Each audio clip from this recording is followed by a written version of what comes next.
Hello बच्चों। तो बेटा तीसरे लेक्चर में हम इंटरनल रेट ऑफ रिटर्न के बारे में डिस्कस करेंगे। सेम क्वेश्चन जो सेकंड लेक्चर में आपको मैंने कराया है उसी को हम यहाँ पर आगे कंटिन्यू कर रहे हैं। उसमें 4 चीज़ें हमने कर ली हैं, आई गेस 3 चीज़ें कर ली हैं। नेट प्रेजेंट वैल्यू, पीआई और पेबैक, इसमें विदाउट डिस्काउंट वाला कर लिया था। अब हमें इंटरनल रेट ऑफ रिटर्न निकालना है। सबसे पहले तो आपको ये समझना पड़ेगा कि इंटरनल रेट ऑफ रिटर्न क्या चीज़ होती है। पहले बात समझो, हमें क्वेश्चन में जो कॉस्ट ऑफ कैपिटल दे रखी थी वो 10% गिवन थी। 10% कॉस्ट ऑफ कैपिटल पे मेरी एनपीवी पॉजिटिव आई और उसका पॉजिटिव अमाउंट 225 रुपये का था, आई गेस, अगर मैं सही कह रहा हूँ तो शायद 225 या 275 कुछ ऐसे था। चलिए जो भी था बेटा, पर एनपीवी मेरी पॉजिटिव थी। अब मेरा क्वेश्चन आपसे ये है कि अगर मेरा डिस्काउंट रेट 10% ना होके 12% होता तो मेरी एनपीवी 225 रुपये से कम हो जाती या 225 रुपये से ज़्यादा हो जाती। डिस्काउंट रेट के बढ़ने से मेरे एनपीवी पे क्या फर्क पड़ेगा, पहले ये चीज़ आप अपने दिमाग में एनालाइज करो। तो अगर आप सही सोच पा रहे हैं प्यारे बच्चों, तो आपको ये मालूम चला कि जैसे जैसे मेरा रेट ऑफ डिस्काउंट बढ़ता जाता है वैसे वैसे मेरी एनपीवी कम होती जाएगी, राइट। जितना ज़्यादा डिस्काउंट रेट होगा, लाइक 10% से 12%, फिर 14%, 15%, जितना मैं डिस्काउंट रेट को बढ़ाऊंगा, अपनी अपॉर्चुनिटी कॉस्ट ऑफ कैपिटल को बढ़ाऊंगा, उतना मेरे फ्यूचर कैश फ्लो की प्रेजेंट वैल्यू कम होती जाएगी और फ्यूचर कैश फ्लो की प्रेजेंट वैल्यू कम होने की वजह से मेरा एनपीवी कम होता जाएगा। इसको ऐसे भी कह सकते हैं कि आप डिस्काउंट रेट जितना ज़्यादा बढ़ाओगे, प्रेजेंट वैल्यू फैक्टर उतना छोटा होता जाएगा, क्योंकि प्रेजेंट वैल्यू फैक्टर होता है 1 डिवाइड बाय समथिंग। जब आप डिवाइजर की वैल्यू बढ़ाओगे तो जो वो पूरा आंसर है उस पूरे फ्रैक्शन का वो छोटा होता जाएगा, ठीक है। तो with increase in discount rate NPV falls. ये आपके समझ में आ गया। अब इंटरनल रेट ऑफ रिटर्न क्या होता है? एक ऐसा रेट ऑफ रिटर्न जिस पर हमारी एनपीवी 0 हो जाती है। एक ऐसा रेट ऑफ रिटर्न जिस पे हमारी एनपीवी 0 हो जाएगी प्यारे बच्चों, उसको हम बोलते हैं इंटरनल रेट ऑफ रिटर्न। जैसे कि मान लो 10% डिस्काउंट रेट लेने पे मेरी एनपीवी 225 रुपये की आई थी। मान लो अगर मैं 12% का डिस्काउंट रेट देता हूं तो एनपीवी घटकर 150 रुपये हो जाती है। मान लो अगर मैं 14% का डिस्काउंट रेट लेता हूं तो मान लो मेरी एनपीवी घटकर, मान लीजिए सर, केवल 25 रुपये रह जाती है। अगर मैं 14.5 का डिस्काउंट रेट लेता हूं तो मान लो मेरी एनपीवी घट के एकदम 0 हो जाती है। तो जिस रेट ऑफ रिटर्न पे, जिस डिस्काउंट रेट पे, जिस कॉस्ट ऑफ कैपिटल पे मेरी एनपीवी 0 होगी उसको हम इंटरनल रेट ऑफ रिटर्न बोलते हैं। इंटरनल रेट ऑफ रिटर्न क्या काम करता है sir? Internal rate of rate हमारे लिए एक बाउंड्री की तरह काम करता है। ये एक तरीके से सर हमारे लिए एक बाउंड्री हो गई कि हमारी कॉस्ट ऑफ कैपिटल इस रिटर्न से ऊपर नहीं जाना चाहिए। अगर किसी प्रोजेक्ट का इंटरनल रेट ऑफ रिटर्न 20% है, इसका मतलब अगर आपकी कॉस्ट ऑफ कैपिटल 20% होगी तो आपका एनपीवी 0 होगा। 20% से ऊपर होगी, इंटरनल रेट ऑफ रिटर्न 20% है, आपका required return cost of capital 25% है, तो आपको लॉस होने वाला है। तो जितना आपका इंटरनल रेट ऑफ रिटर्न ऊपर रहेगा, कॉस्ट ऑफ कैपिटल या जिसको बोल सकते हैं रिक्वायर्ड रेट ऑफ रिटर्न वो नीचे रहेगा, उतना प्रॉफिटेबिलिटी बढ़ जाती है प्रोजेक्ट की। तो किसी प्रोजेक्ट का आईआरआर जितना ज्यादा होगा, आपके पास उतना अधिक मार्जिन मिल जाता है प्रॉफिट को कमाने का, एनपीवी को पॉजिटिव करने का। इसको ऐसे भी समझ सकते हैं कि सपोज मान लीजिए अगर आप बैंक से लोन लाते हैं, तो बैंक से अगर लोन लाते हैं तो उसके ऊपर 12% का रिटर्न, 12% का इंटरेस्ट आपको देना है। अगर आप अपनी इन्वेस्टमेंट पे 12% ही कमाओगे तो अल्टीमेटली आपको नो प्रॉफिट नो लॉस होगा। पर मान लीजिए आप जो बैंक को इंटरेस्ट दोगे सर, बैंक को जो इंटरेस्ट दोगे सपोज मान लीजिए उस पर 12% आपको देना है, लेकिन आप केवल 9% ही कमा रहे हो, तो घाटा होने के चांसेस रहेंगे ना। सेम चीज आपको यहाँ पे लगानी है। तो इंटरनल रेट ऑफ रिटर्न वो रिटर्न होता है जिस पर आपका बेसिकली प्रोजेक्ट का एनपीवी 0 हो जाएगा, आपके फ्यूचर कैश फ्लो की जो वैल्यू है, प्रेजेंट वैल्यू, वो आउटफ्लो के बराबर हो जाएगी। इसलिए आपको अपना जो रिक्वायर्ड रेट ऑफ रिटर्न होता है वो इंटरनल रेट ऑफ रिटर्न से छोटा रखना होता है, क्योंकि जितना IRR जितना रिक्वायर्ड रेट ऑफ रिटर्न आपका छोटा होगा उतना बेसिकली आपका जो NPV है वो पॉजिटिव आने की पॉसिबिलिटी बढ़ जाती है। आई गेस ये तो आपके समझ में आ गया। एक बार फिर से ध्यान में रखेंगे कि इंटरनल रेट ऑफ रिटर्न एक ऐसा रेट ऑफ डिस्काउंट होता है जिस पर NPV 0 होती है, और IRR जितना हाई होगा उतना हमारे प्रोजेक्ट के लिए बेटर रहता है, क्योंकि हाई रहने का मतलब है हमारी कॉस्ट ऑफ कैपिटल बढ़ते बढ़ते बढ़ते बढ़ते एक सिचुएशन में जब इसके बराबर हो जाएगी तभी हमारी NPV 0 रहेगी। जब तक IRR हाइयर है और हमारी कॉस्ट ऑफ कैपिटल नीचे है तो हमें प्रॉफिट होने की पॉसिबिलिटी मिलती जाती है। कैलकुलेशन कैसे होगी सर? इसमें बेटा आपको ट्रायल एंड एरर मेथड लगाना पड़ता है। आप पहले रैंडमली अपनी मर्जी से दो डिस्काउंट रेट निकालोगे, दो डिस्काउंट रेट सिलेक्ट करोगे जो कि अप्रोक्सीमेटली इक्वल होंगे 0 NPV के। एक ऐसा आप रेट ऑफ इंटरेस्ट एज्यूम करोगे जिस पर आपकी NPV पॉजिटिव रहे और 0 के पास रहे, और एक आप ऐसा rate of interest rate of discount assume करोगे जिसमें आपका NPV नेगेटिव रहे लेकिन 0 की क्लोज रहे। तो दो अलग अलग रेट आपको रैंडमली क्या करने पड़ते हैं सर? एज्यूम करने पड़ते हैं। तो सर मैं कैसे करूंगा? जैसे कि सपोज मान लीजिए बेटा रफ वर्क के लिए, रफ वर्क के लिए बेटा लेट, ध्यान रखना कि ये रफ वर्क है, ये ऑर्डिनल सॉल्यूशन नहीं है मेरा भी। लेट मैंने रेट माना 12%, मान लो कि मेरा जो डिस्काउंट रेट है वो 12% है। जो कैश फ्लोस मैंने पहले पार्ट में 10% से डिस्काउंट किए थे, अब मैं इन्हीं कैश फ्लो को 12% से डिस्काउंट करूंगा और चेक करूंगा 12% से डिस्काउंट करने पर मेरी NPV कितनी निकलती है। तो बेटा 12% से मैं इसकी वैल्यू निकालूंगा कैसे? तो बेटा इसके लिए एक तरीका है, तो तरीका आपको ध्यान में रखना है। एक प्रोसेस आपको लगाना है जो मैंने टाइम वैल्यू ऑफ मनी वाले चैप्टर में फुलफिल किया। आप पहले क्या करोगे? अगर मैं प्रेजेंट वैल्यू फैक्टर निकालने की बात बोलूं तो 1 डिवाइड 1.12 करना पड़ेगा, क्योंकि रेट 12% है। एक बार इक्वल दबाओगे तो फर्स्ट ईयर का प्रेजेंट वैल्यू फैक्टर आएगा, एक बार और दबा दोगे सेकंड ईयर का आ जाएगा, एक बार और दबाओगे थर्ड ईयर का, एक बार और फोर्थ ईयर का, एक बार और फिफ्थ ईयर का। तो पांचों साल के प्रेजेंट वैल्यू फैक्टर आ जाएंगे।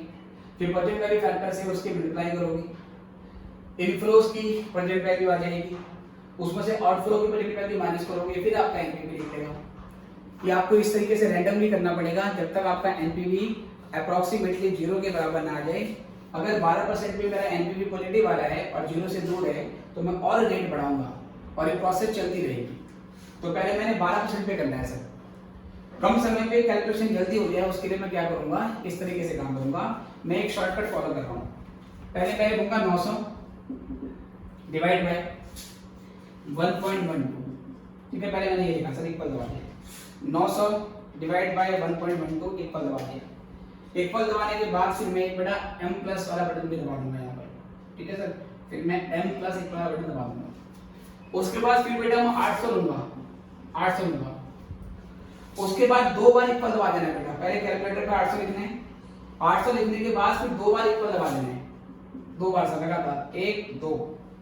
तो अमाउंट आएगी आपकी 637.75। वो अमाउंट आने के बाद फिर आपको M प्लस का बटन दबा देना है। फिर मैं उसके बाद 700 लिखूंगा बेटा, और 1 2 3, ठीक है। कैलकुलेटर पे 700 लिखा और 1 2 3 सर, ये मैंने अमाउंट इस तरीके से यहाँ पे लिख दी। तो ये मेरा आ रहा है यहाँ पर 498.246, ठीक है। एक बार पूरी बार फिर से देखेंगे।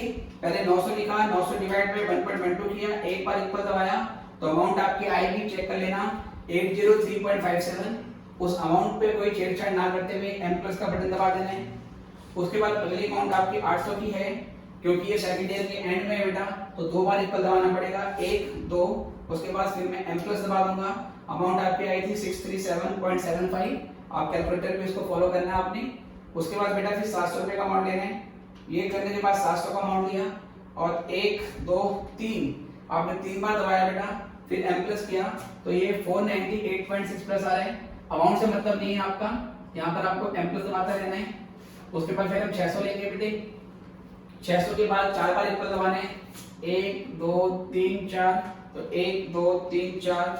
उसके बाद M प्लस, तो ये 3 प्लस समथिंग अमाउंट आई है। अमाउंट से कोई मतलब नहीं है, M प्लस दबाते रहो। आखिरी 500 है और 500 को बेटा 5 बार 5 बार इक्वल दबाएंगे, तो 500 और 1 2 3 4 5, तो 500 1 2 3 4 5, ये 283.7 आपकी अमाउंट आ रही है। एम प्लस दबा देंगे बेटा, तो उसके बाद ये प्रोसेस खत्म हो गई। ये करने के बाद फिर आपको फाइनली एमआरसी वाला एक बटन होगा वो दबा देना है आपको। एमआरसी वाला बटन दबाते ही मेरे सामने जो अमाउंट आएगी वो अमाउंट आ रही है 3177.68। आई थिंक बेटा ये अमाउंट मुझे कोई गलत लग रही है, मैं फिर से चेक करूं एक बार। 900 डिवाइड बाय 1.12, उसके बाद 800 और 1 2, फिर उसके बाद 700, ठीक है बेटा, ये आपका आ गया 400 समथिंग। उसके बाद 600, 1 2 3 4, और फिर ये आया बेटा आपका 500, 1 2 3 4 5। तो बेटा ये 2604 आ रहा है बेटा, हाँ ये 2604 आ रहे हैं, it is not this amount, ये 2604.59 आएगा। स्टेप्स आपको ये फॉलो करने हैं एक बार फिर से। 900 डिवाइड बाय 1.12 सभी लोग मेरे साथ से करेंगे।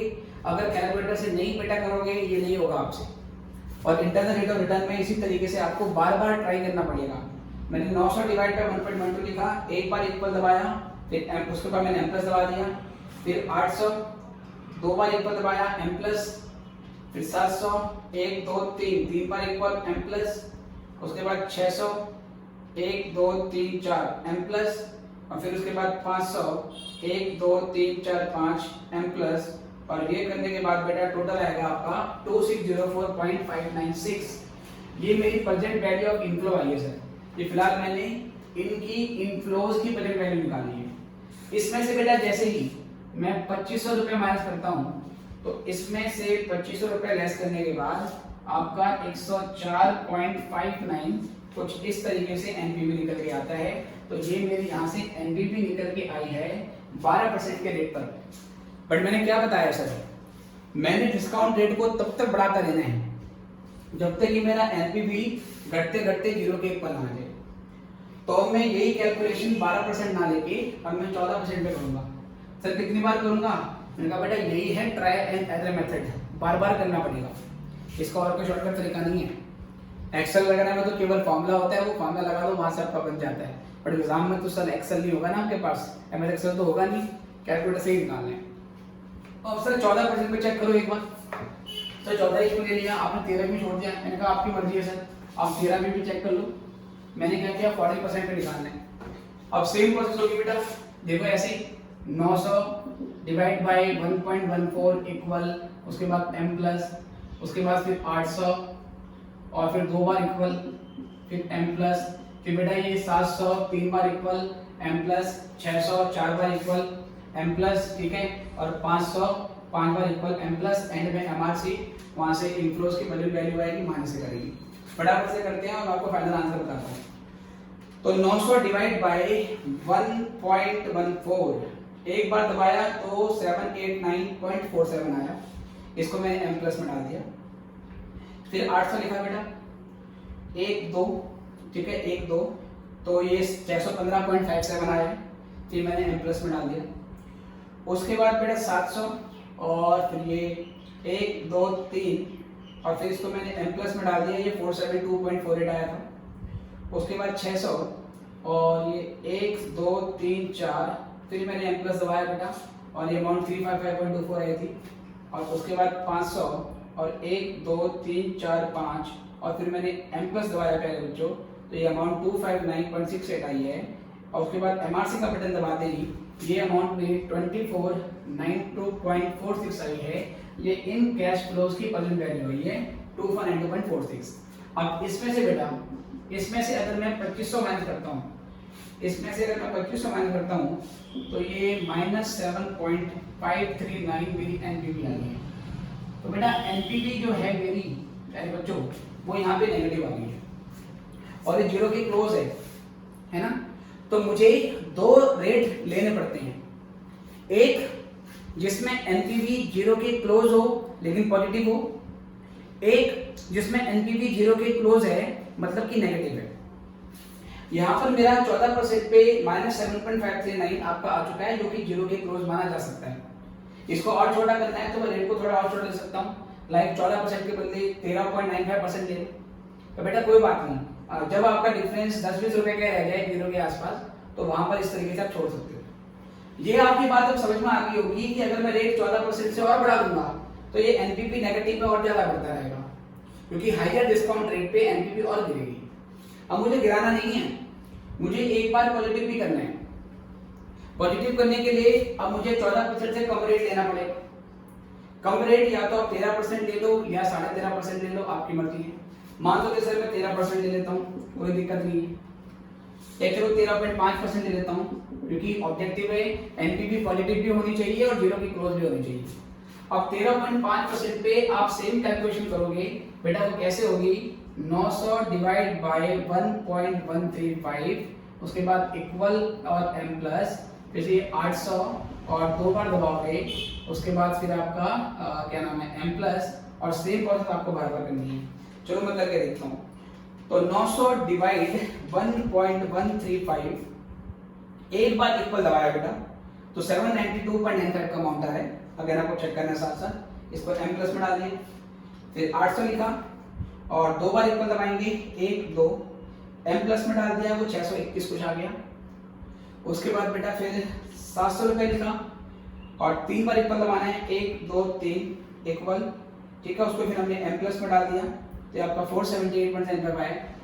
उसके बाद 600 के बाद बेटा 1 2 3 4 m प्लस में डाला 361.54, और उसके बाद 500, 1 2 3 4 5, और फिर m प्लस में डाला बेटा तो ये आया था 265.45। इसको जोड़ दोगे बेटे तो ये 2519 आ रहा है सर। ये सब करने के बाद यहाँ पर जो वैल्यू आ रही है वो 2519.7 बना रही है। ये इनफ्लोस की बजट वैल्यू आई। इसमें से अगर मैंने 2500 माइनस किया, इसमें से मैंने अगर 2500 माइनस किया बेटा, तो 2500 माइनस करने के बाद, माइनस 2500 करने के बाद ये आपका पॉजिटिव 19.71 आ रहा है। तो कहने का मतलब क्या है, मेरे पास दो रेट आ गए। 14% के रेट पे एनपीवी नेगेटिव है, 14% के रेट पे एनपीवी नेगेटिव है, और 13.5% के रेट पर मेरी एनपीवी जो आ रही है वो पॉजिटिव है। अब मैं इसके बेस पे क्या करूंगा, इंटरनल रेट ऑफ रिटर्न निकालूंगा, मतलब वो रेट ऑफ रिटर्न निकालूंगा जिसपे मेरी एनपीवी जीरो के इक्वल आ जाएगी। तो बेटे कैसे करेंगे, मैं लिखूंगा इंटरनल रेट ऑफ रिटर्न। तो एक फॉर्मूला होता है इस तरीके का, एक होता है लो रेट, फिर plus high rate minus low rate, ठीक है बेटी। उसके बाद फिर लो रेट फिर से यहाँ पर आ जाएगा, और ये है लो रेट, सॉरी यहाँ पर आ जाएगा आपका फिर NPV at low rate, NPV at low rate, और इसके नीचे आएगा NPV at low rate minus NPV at high rate, ठीक है बेटे। ये इंटरपोलेशन की टेक्निक होती है। इंटरपोलेशन की टेक्निक से ये फॉर्मूला हम बनाते हैं, this formula has to be memorise, ये आपको याद करना है। तो लो रेट, फिर यहाँ पर हाई और लो का डिफरेंस, पहले तो रेट से चलेगा, रेट लो लिया और हाई और रेट का डिफरेंस दिया। अब वहाँ पे एनपीवी ले ली है, पहले लो रेट का एनपीवी, नीचे लो रेट और हाई रेट के एनपीवी का डिफरेंस, ये फिगर यहाँ पुट कर देंगे मुझे बेटा। तो लो रेट बेटा कितना है मेरा, दो रेट है 14% और 13.5%। मेरा लो रेट है 13.5%, इसको अब मैं डेसिमल में बेसिकली एक्सप्रेस करूंगा। तो मैं यहाँ पे लिखूंगा 0.135, ठीक है बेटी। रेट सारे मैंने किस में लिख दी, डेसिमल में लिख दिए 135। उसके बाद प्लस यहाँ से क्या करूंगा बेटा, फिर मैं हाई रेट, हाई रेट है बेटा मेरा 14%, जिसको मैं 0.14 बोल सकता हूँ, 0.14 बोल सकता हूँ। लो रेट मेरा अगेन 0.135 है, right sir, into NPV at low rate. अब सर एनपीवी पकड़नी है, लो रेट जो कि 0.5% था, उस पे एनपीवी कितनी आ रही है, पॉजिटिव 19.71, तो यहाँ पर 19.71 लिखेंगे। नीचे again NPV at low rate 19.71 minus फिर NPV at high rate. High rate पे बेटा मेरा एनपीवी कितना है, नेगेटिव 7.539 है, तो मैं यहाँ पे नेगेटिव 7.539 ही प्लेस करूंगा। अब ध्यान रखना है कि ये माइनस और ब्रैकेट के अंदर वाला माइनस, ये माइनस माइनस क्या हो जाएगा बेटा, ये प्लस हो जाएगा। तो अल्टीमेटली यहाँ से बात करेंगे हम 0.135 प्लस 0.14 में से माइनस कर देंगे 0.135, तो ये 0.005 बन रहा है। और सर ये 19.71 ऐसे ही रहेगा, इन दोनों को ऐड कर लो, 19.71 प्लस 7.539, ठीक है सर। और ये प्लस करने के बाद ये नीचे आपका आ जाएगा 27.249। अभी हमें सॉल्व करना है, तो 19.71 divided by 27.249 multiplied by 0.005 plus कर देंगे इसमें 0.135। तो बेटा ये सब करने के बाद ये हमारा आता है 0.1386, जिसको परसेंटेज में कन्वर्ट करने के लिए 100 से इंटू करना पड़ेगा, तो 13.86%, 13.86% का हमारा यहाँ पर क्या निकलेगा sir, internal rate of return निकलेगा।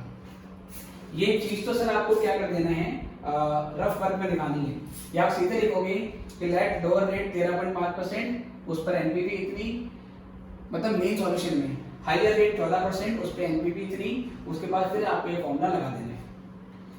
ठीक है बच्चों, कई बार क्वेश्चन में जो दो रेट आपने देने हैं, जैसे ये रेट तो आपने अपने आप निकाले 13.5% और 14%, आपने बार बार ट्राई करके निकाले, पहले 12% लिया, 13% लिया, 14% लिया, खुद माने। कई बार क्वेश्चन में खुद ही बोल देगा 15% और 18% का रेट लेकर आपको इंटरनल रेट ऑफ रिटर्न निकालना है, क्वेश्चन खुद ही बोल देगा। जब क्वेश्चन खुद ही बोल दे कि लो रेट 15% है, हाई रेट 18% है, तो एक बार आप 15% पे एनपीवी निकालोगे, एक बार 18% पे एनपीवी निकालोगे, फिर जो भी होगा बेटा ये फॉर्मूला लगा दोगे और वहां से आपका आंसर आ जाएगा। ठीक है, तो ये आपका 13.86%, 13.86% ये वो रेट ऑफ रिटर्न है जिस पर आपकी एनपीवी 0 होगी। अगर हम क्रॉस चेक करना चाहें सर, क्या इसको क्रॉस चेक कर सकते हैं? चलो क्रॉस चेक करवा लेते हैं बेटा। हो सकता है ये अप्रोक्सीमेटली 0 आ जाए, है ना, क्योंकि ये अप्रोक्सीमेशन होता है, और जितना मैं आंसर 0 के क्लोज लाऊंगा उतना मेरा आंसर एक्यूरेट निकलेगा। जितना मैं ये लो रेट हाई रेट 0 से दूर लेके चलूंगा उतना मेरा लेस एक्यूरेट आंसर यहाँ से निकलता है। तो एक बार 13.86% पे हम वेरिफिकेशन कर लेते हैं कि हमारी एनपीवी 0 आती है या नहीं आती है। वो वेरिफिकेशन कैसे करोगे? 900 लिया, ठीक है बेटा, ये वेरीफाई करवा रहा हूँ मैं आपको, अगेन ये सिर्फ वेरिफिकेशन के लिए है, एग्जाम में करके नहीं आने। 900 डिवाइड बाय 1.1386, क्योंकि रेट है आपके पास 13.86, तो 1 डिवाइड इतना हो गया। एक बार इक्वल दबा दो और उसके बाद m प्लस दबा देना, उसके बाद 800, फिर 2 बार इक्वल दबाना है और m प्लस दबा देना है, फिर 700 3 बार इक्वल m प्लस, 600 4 बार m प्लस, 4 बार इक्वल m प्लस, 500 5 बार इक्वल m प्लस, फिर एंड में हमारी पॉजिटिव हमारे पास इनकी परसेंट वैल्यू आ जाएगी, मैंने 2500 मार्क करेंगे। तो let's do it. 900 divide by 1.1386, अब बेटा मैंने एक बार इक्वल दबाया तो 790.44 आ रहा है, m प्लस में डाल दिया। उसके बाद फिर मेरी अमाउंट है 800 रुपये की, मैंने 800 लिखा और 2 बार इक्वल दबाया, 617.08 आया, उसको m प्लस में डाल दिया। उसके बाद 700 रुपये की अमाउंट है, 3 बार इक्वल दबाऊंगा, फिर 1 2 3, उसको m प्लस में डाल दिया, तो ये 474.22 आ रहा है। उसके बाद 600 लिखा और 4 बार इक्वल दबा रहा हूँ, 1 2 3 4, m प्लस ये 356.99 आया। और उसके बाद 500 सर, उसके बाद मैंने 500 लिया, 5 बार इक्वल दबाया, 1 2 3 4 5 और m प्लस दबा दिया, ये 261.28 आ गया। उसके बाद I am going to press MRC, तो बेटा ये 2500.04 आ रहा है, 2500.04। यहाँ पर जो टोटल है ये सब करने के बाद ये 2500.04 आया, जिसमें से अगर मैं 2500 माइनस कर दूंगा तो अप्रोक्सीमेटली 0 ही आ रहा है ना, बस 0.04 बेसिकली आपका आ रहा है। तो नियर एक्यूरेट आपका आंसर निकल के आ गया। This is our internal rate of return. Okay बच्चों, तो ये तब है जब हमारे अनइवन कैश फ्लोज हैं। अनइवन कैश फ्लोज होंगे तो आपको इस तरीके से कैलकुलेशन करनी पड़ती है।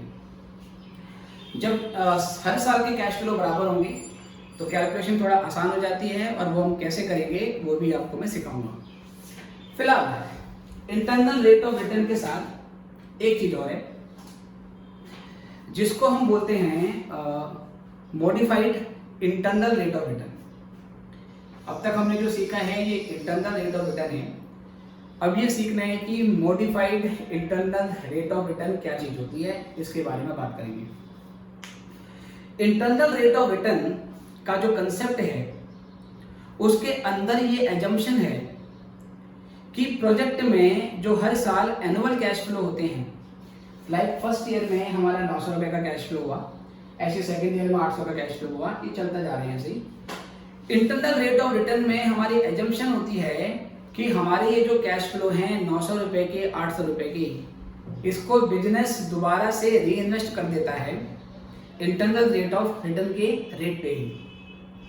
जो 900 और 800 रुपए की आपकी अमाउंट है ना, जो हमने फर्स्ट ईयर में कैश फ्लो कमाया, उसको दोबारा इन्वेस्ट करूंगा। जो फर्स्ट ईयर में 900 रुपए का कैश फ्लो कमाया मैंने, वो मैं दोबारा इन्वेस्ट करूंगा। जब मैं उसको इन्वेस्ट करूंगा तो मुझे उस पर कितना रिटर्न चाहिए, तो आईआरआर एज्यूम करता है इंटरनल रेट ऑफ रिटर्न के बराबर ही इन्वेस्टमेंट चाहिए। अगर सेकंड ईयर में मुझे 800 रुपए का कैश फ्लो आया तो ये मैं दोबारा री इन्वेस्ट कर दूंगा, और मुझे इस पर कितना रिटर्न चाहिए, मुझे इंटरनल रेट ऑफ रिटर्न मतलब 7.86% रिटर्न चाहिए। ये इंटरनल रेट ऑफ रिटर्न की एजम्पशन है कि एनुअल कैश फ्लोज आर री invested at internal rate of return. पर बेटा कई बार ऐसा होता नहीं है। आप जो भी अमाउंट इन्वेस्ट करोगे उस पर आपको रिक्वायर्ड रेट ऑफ रिटर्न मिलेगा, उस पर आपको मिनिमम रेट ऑफ रिटर्न मिलेगा जो आपको चाहिए, उस पर इंटरनल रेट ऑफ रिटर्न का रिटर्न आपको मिल जाएगा। ये प्रैक्टिकली और लॉजिकली कई बार पॉसिबल नहीं होता है। तो कुछ लोग कहते हैं कि आपको इंटरनल रेट ऑफ रिटर्न निकालने के बदले क्या करना पड़ता है, आपको modified internal rate of return निकालना पड़ता है। Modified internal rate of return में ये एजम्पशन होती है कि आपके जो कैश फ्लोज हैं उन कैश फ्लोज को हम रिक्वायर्ड रेट ऑफ रिटर्न जब कॉस्ट ऑफ कैपिटल पे रीइन्वेस्ट कर रहे हैं। तो वो modified internal rate of return कैसे निकालेंगे वो भी आपको मैं सिखा देता हूँ। देखो बच्चों, तो फिलहाल ये तो मैं मिटा रहा हूँ, आई गेस आपने कर लिया होगा, या आप एक 15-20 सेकंड ले लो, उसको नोट कर लो, ठीक है। फिर मैं आपको आगे करवाता हूँ।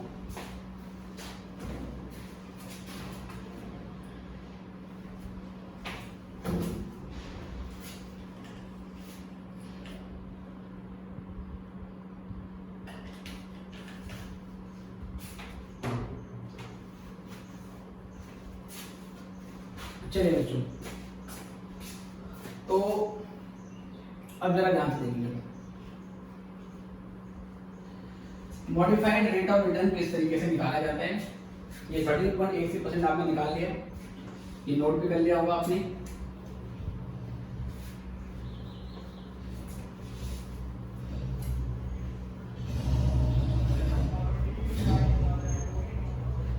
चलिए प्यारे बच्चों, तो अब यहां से मैं बात करने वाला हूं सर कैलकुलेशन ऑफ, इसको मिटा देते हैं हम। अब मैं आपको सिखा रहा हूं calculation of internal rate, modified internal rate of return. Calculation of modified internal rate of return, calculation of modified internal rate of return, ठीक है बेटे। इसका पहले बेटा बेसिकली मतलब क्या होता है, हमें पहले इसमें स्टेप फॉलो करने पड़ते हैं। इसमें स्टेप्स कौन कौन से होते हैं, पहला होता है find present values of cash outflows. जो भी आपके कैश आउटफ्लोज हो रहे हैं आप उसकी प्रेजेंट वैल्यू निकालोगे। नॉर्मली जो कैश फ्लो आउटफ्लो होता है वो प्रोजेक्ट की बिगनिंग में ही किया जाता है, बट कुछ प्रोजेक्ट ऐसे हैं जिसमें कुछ आउटफ्लो अभी होना है, कुछ फ्यूचर में होना है 3-4 साल बाद। तो जो फ्यूचर में कैश आउटफ्लो होगा आपको उसकी भी प्रेजेंट वैल्यू निकालनी पड़ेगी, ठीक है सर। तो पहले जो भी आपके कैश आउटफ्लो हैं उसकी प्रेजेंट वैल्यू निकालोगे। उसके बाद find future value of all cash flows, of all cash inflows by compounding at required rate of return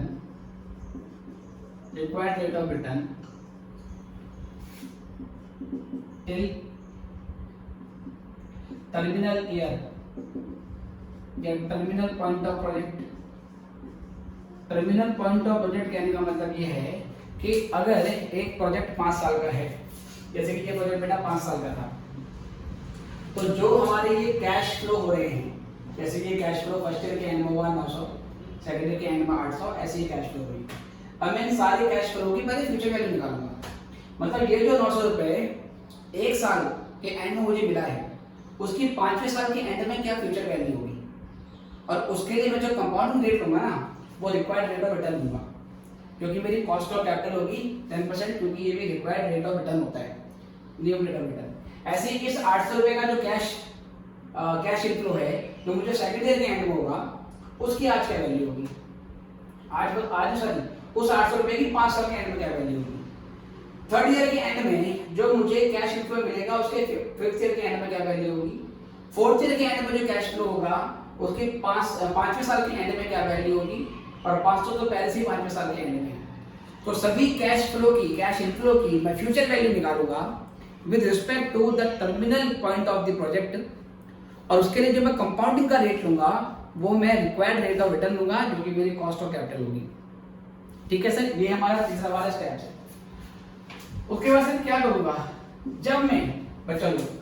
जब मैं ये सारे के सारे कैश फ्लो की फ्यूचर वैल्यू निकाल लूंगा, तो इन फ्यूचर हमारे पास फिफ्थ ईयर के एंड तक सभी कैश इनफ्लो की फ्यूचर वैल्यू आ जाएगी।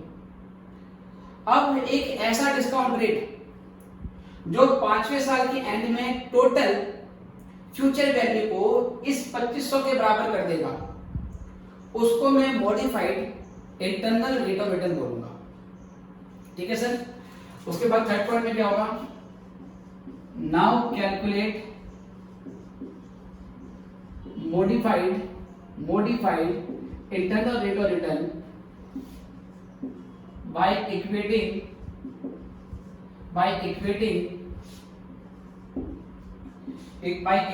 first with present value of second at MIRR, जो कि हमें कैलकुलेट करनी है। ये पहले स्टेप लिख लो, फिर मैं इसके क्वेश्चन कराऊंगा तो आपको प्रैक्टिकल से ज्यादा समझ में आएगा। फिलहाल ये नोट डाउन कर लो।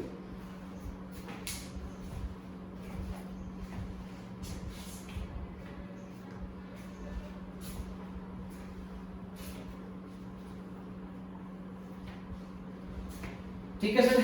तो देखो बेटे कैसे करेंगे। अगर मैं इसी स्टेप में वैल्यू फिल कर दूं, find present value of cash outflow, तो कैश आउटफ्लो केवल एक ही बार हो रहा है सर, ये हो रहा है 2500 रुपए का, ये मैंने यहाँ डाल दिया। चलो इसको मैं दूसरे पेन से लिखता हूँ ताकि और ज्यादा क्लियर हो जाए। कैश आउटफ्लो बेटा आपका 2500 का होना है, वो मैंने यहाँ डाल दिया। फिर इस 900 रुपए की वैल्यू मैं यहाँ निकालूंगा, इसकी यहाँ पे वैल्यू होगी। इस 800 रुपए की वैल्यू इधर क्या होगी, 700 रुपए की वैल्यू इधर क्या होगी, 600 रुपए की वैल्यू इधर क्या होगी, और 500 तो पहले से यहाँ पर है। तो ये बेटा हम कैसे निकालेंगे वो आपको ध्यान से देखना है। तो मैं कैसे करूंगा सर, देखना। पॉइंट नंबर 2 के लिए मैं कैलकुलेशन यहाँ पे कर रहा हूँ। 900 को, ये 900 फर्स्ट ईयर के एंड में है, फर्स्ट ईयर समाप्त हो चुका है, इसको मैं फिफ्थ ईयर के एंड में लेके जा रहा हूँ। अगर मैं फर्स्ट ईयर के एंड की वैल्यू को फिफ्थ ईयर के एंड तक लेके जाऊंगा, इसका मतलब 4 साल आगे करना है सर। ध्यान रखना, फर्स्ट ईयर के एंड में, ये फर्स्ट ईयर खत्म हो चुका है, मुझे फिफ्थ ईयर के एंड में जाना है, तो कितने साल मुझे इसको बढ़ाना पड़ेगा। तो आपने कहा सर इसको बढ़ाना पड़ेगा 4 साल के लिए, तो मैं 4 साल पे कंपाउंड कर रहा हूँ, जो कैश रिटर्न मेरा 10% है। तो 900 इंटू 1.1004 प्लस इस 800 को 3 साल आगे लेके जाना है, तो 800 इंटू 1.1043, फिर इस 600 को 1.104 इंटू 2 प्लस इस 500 को, ठीक है सर, 900 को 4 साल, 800 को ये फिर बेटा 700 आएगा, सॉरी, इस 700 को 3 साल आगे ले जाने, 2 साल आगे ले जाने, इस 600 को हम 1 साल आगे ले जाएंगे, और सर 500 तो पहले से ही 5वें साल के एंड में है।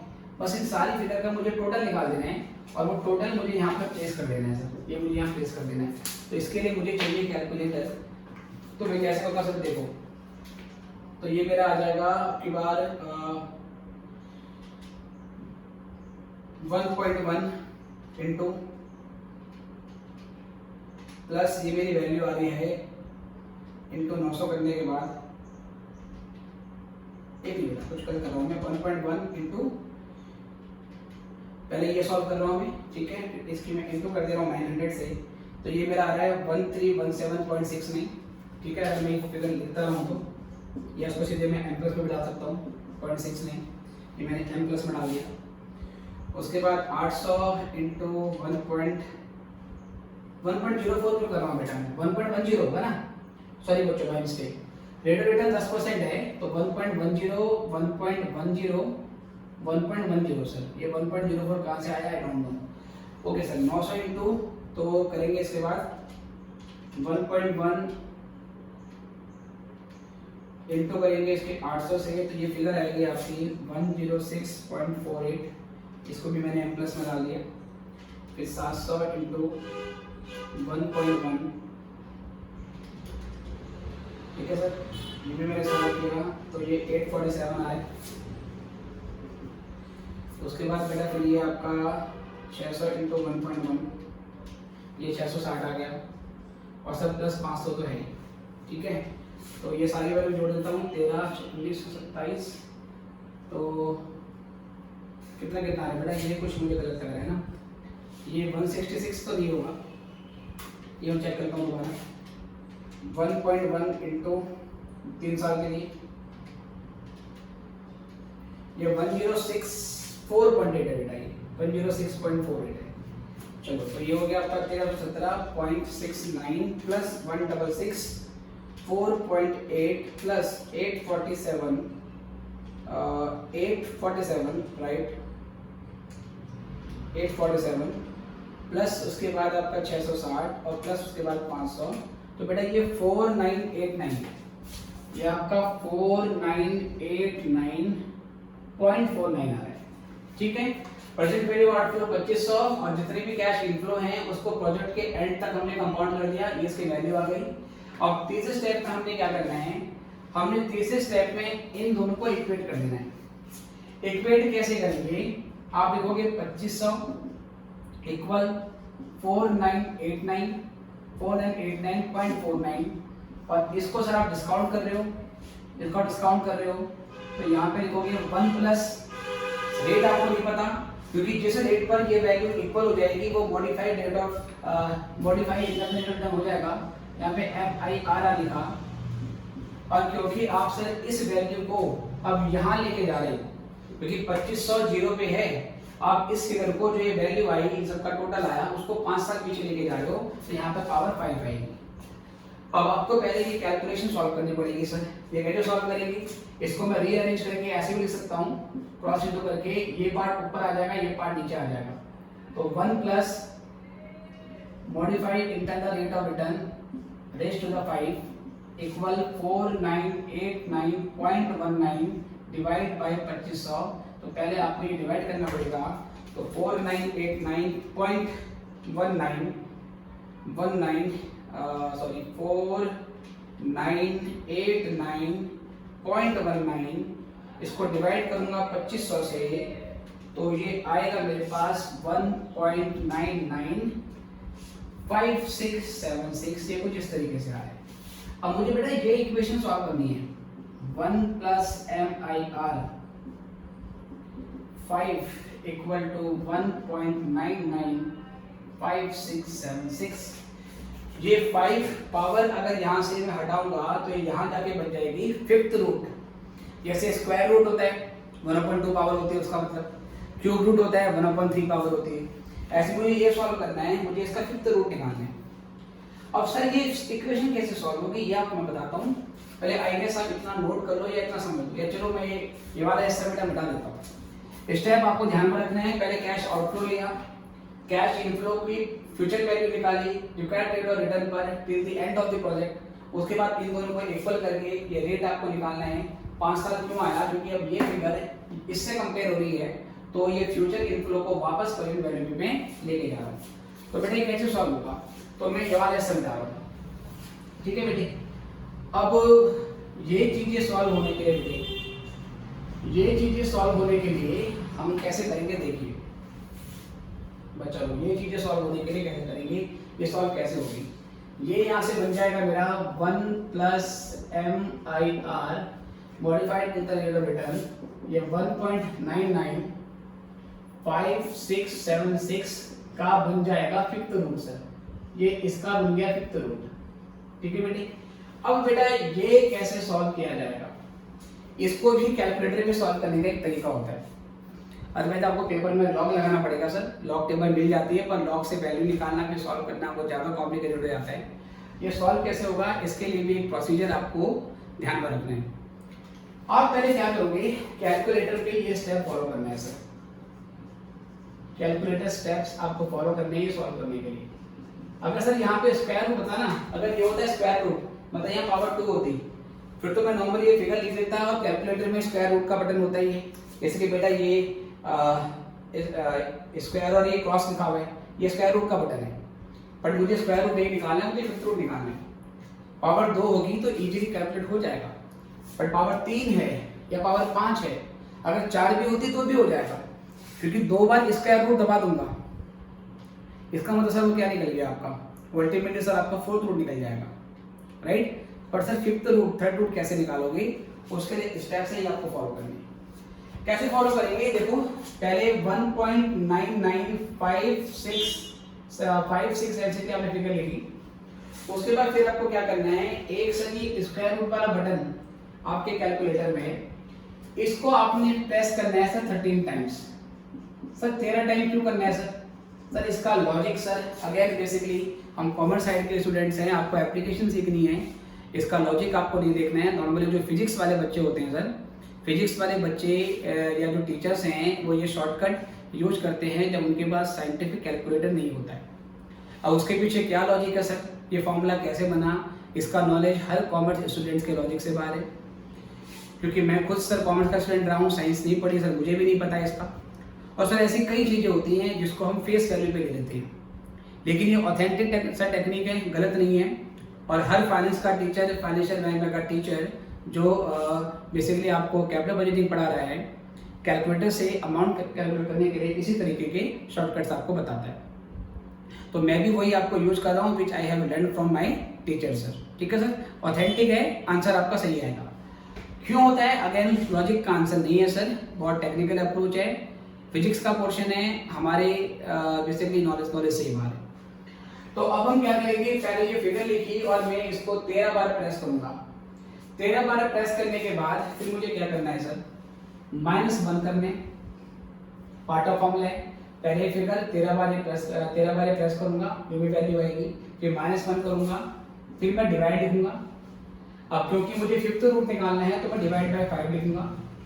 अगर क्यूब रूट होता तो यहाँ पर 5 के बदले क्या आ जाएगा, 3 आ जाएगा। अगर 6 रूट होगा यहाँ पर 6 आ जाएगा। फिर +1 करूंगा, फिर +1 करूंगा, और +1 करने के बाद फिर क्या करना है सर, मुझे इनटू इक्वल ये प्रेस करना है सर, ये मुझे प्रेस करना है, मल्टीप्लाई इक्वल, एक साथ ही इकट्ठा नहीं, मल्टीप्लाई दबाऊंगा फिर इक्वल दबाऊंगा, एक बार हो गया, फिर मल्टीप्लाई इक्वल एक बार हो गया, कितनी बार दबाऊंगा सर, इसको मैं अगेन प्रेस करूंगा सर 13 बार। जितनी बार मैंने ये स्क्वायर रूट दबाया उतनी बार मुझे मल्टीप्लाई इक्वल क्या करना पड़ेगा, प्रेस करना पड़ेगा। तो बेटा मैं करने जा रहा हूँ, आप लोग इसको साथ साथ आपको मेरे साथ इसको फॉलो करना है। तो 1.995676, और ध्यान रखिए ये शॉर्टकट कई बार सिटीजन या सिटीजन जैसे ये जो कैलकुलेटर है बेटा इसी पे लगते हैं। कई बार अगर आपके पास कैशियो का अगर कैलकुलेटर होता है तो कई बार वो शॉर्टकट्स, क्योंकि उसकी प्रोग्रामिंग अलग तरीके की होती है, वो एप्लीकेबल इस पर नहीं होती है। इसलिए कोशिश करो एग्जामिनेशन में आप सिटीजन या इसी नाम से मिलते जुलते जो नकली कैलकुलेटर आते हैं, लाइक जैसे ये भी बेटा इसका नाम रखा हुआ है सिटीजन, ऐसे कुछ है, ये लेके आओगे तो ये काम करेगा आपका। कई बार कैलकुलेटर अलग होगा तो दिक्कत हो जाती है। ओके सर, तो 1.995676 और मैं स्क्वायर रूट दबाऊंगा 13 बार काउंट करके। तो 1 2 3 4 5 6 7 8 9 10 11 12 13 बार हो गया सर। उसके बाद मुझे प्रेस करना है -1, तो -1, उसके बाद डिवाइड 5, फिर +1 भी कर दिया सर। अब प्लस वन करने के बाद क्या करना है, अब मुझे इनटू और इक्वल दबाना है। कितनी बार, 13 बार। इनटू इक्वल, ये एक बार हो गया, इनटू इक्वल 2 बार हो गया, ऐसे मुझे 13 बार करना है। तो इनटू इक्वल 3 4 5 6 7 8 9 10 11 12 13, ठीक है सर, 13 बार आएगा। बड़े 13 बार सॉल्व करने के बाद अल्टीमेटली मेरे यहाँ पर जो वैल्यू आएगी 1 प्लस MIRR, ये वैल्यू आ रही है मेरी 1.148206, ठीक है बेटे। अल्टीमेटली ये 1 वहाँ पर जाके माइनस हो जाएगा, तो ये हो जाएगा मेरा 0.148206। और सर फिर अगर मैं इसको 100 से इंटू करूँगा तो 14.8206, ये सर मेरा modified internal rate of return आ गया है। और modified internal rate of return को यूज ऐसे करना है कि अगर आपका MIR, आपके प्रोजेक्ट का MIRR ज़्यादा है तो वो प्रोजेक्ट एक्सेप्ट कर लो, मतलब पर्पज़ वही होगा जो इंटरनल रेट ऑफ रिटर्न का था। अगर IRR हायर है आपके प्रोजेक्ट का तो इसका मतलब आपके पास ज़्यादा मार्जिन है जीरो पे पहुँचने के लिए, तो उससे कम डिस्काउंट रेट पे आपका प्रॉफिट ही होना है, तो प्रॉफिट को उस प्रोजेक्ट को एक्सेप्ट कर लो। अगर MIRR ज़्यादा है रिक्वायर्ड रेट ऑफ रिटर्न से तो प्रोजेक्ट को एक्सेप्ट करो, और अगर आपका MIRR कम आता है रिक्वायर्ड रेट ऑफ रिटर्न से तो बेटा क्या करेंगे, वो प्रोजेक्ट हम नेगलेक्ट कर देंगे, उसको कैंसिल कर देंगे। अभी इस क्वेश्चन में हमारा रिक्वायर्ड रेट ऑफ रिटर्न 10% है, जबकि modified internal rate of return आपका 14.82% है। तो क्योंकि MIRR हाई है तो ये प्रोजेक्ट आपको एक्सेप्ट कर लेना चाहिए। ओके बच्चों, तो अभी के लिए इतना ही। अगले लेक्चर में सिखाएंगे कि जब हमारे हर साल के कैश फ्लो बराबर होते हैं तो उस सिचुएशन में ये सारी कैलकुलेशन, मतलब कि NPV, उसके बाद पे बैक, उसके बाद PI, उसके बाद IRR, ये सारी चीज़ें कैसे निकालते हैं। आप चाहो तो उसके लिए सेम प्रोसीजर फॉलो कर सकते हो, लेकिन जल्दी निकालने का भी एक तरीका होता है, वो हम अगले लेक्चर में आपसे डिस्कस करेंगे। तो बच्चों अभी के लिए इतना ही, फिर मिलेंगे आपसे नेक्स्ट लेक्चर में। Good bye.